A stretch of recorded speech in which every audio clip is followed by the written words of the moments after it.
Bonjour, ici Clément Koulibaly, j'espère que vous allez bien. Faisons-nous des choses inutiles? Vous est-il déjà arrivé de mettre tous vos efforts à faire quelque chose pour finalement vous rendre compte que cela ne valait vraiment pas la peine? C'est ce que nous allons voir aujourd'hui dans le verset suivant. Et quand je distribuerai tous mes biens pour la nourriture des pauvres, quand je livrerai même mon corps pour être brûlé, si je n'ai pas l'amour, cela ne me sert à rien. 1 Corinthiens 13, verset 3. Ici, l'apôtre Paul fait allusion à des actes héroïques dignes de recevoir des médailles de chevalier ou de commandeur de l'ordre national.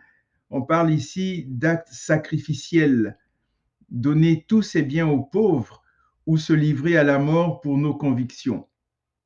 Serions-nous prêts à faire cela? Êtes-vous prêts à faire cela? Même si nous le sommes, cela est vain s'il nous manque l'ingrédient suprême qui est l'amour.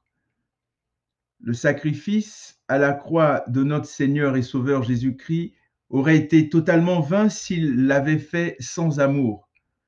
C'est justement l'amour incommensurable de Dieu, notre Père, qui l'a poussé à un tel acte à notre égard. Ce passage en Romains 5,8 qui dit « Mais voici comment Dieu prouve son amour envers nous, alors que nous étions encore des pécheurs, Christ est mort pour nous. » Nous arrive-t-il de faire de bonnes œuvres, de bonnes actions? Dans quel état d'esprit les faisons-nous? Est-ce pour être applaudis, pour être admirés?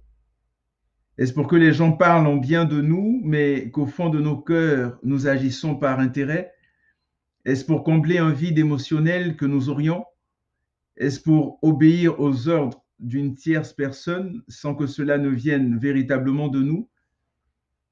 Examinons bien nos motivations, assurons-nous qu'il n'y a aucune duplicité en nous. Soyons sincères et surtout, n'oublions pas de faire en sorte que tous nos actes soient arrosés d'amour, mais pas de n'importe lequel. Nous en parlerons plus en détail prochainement. Portez-vous bien, que Dieu vous bénisse et surtout n'oubliez pas que Jésus revient très bientôt. À la prochaine.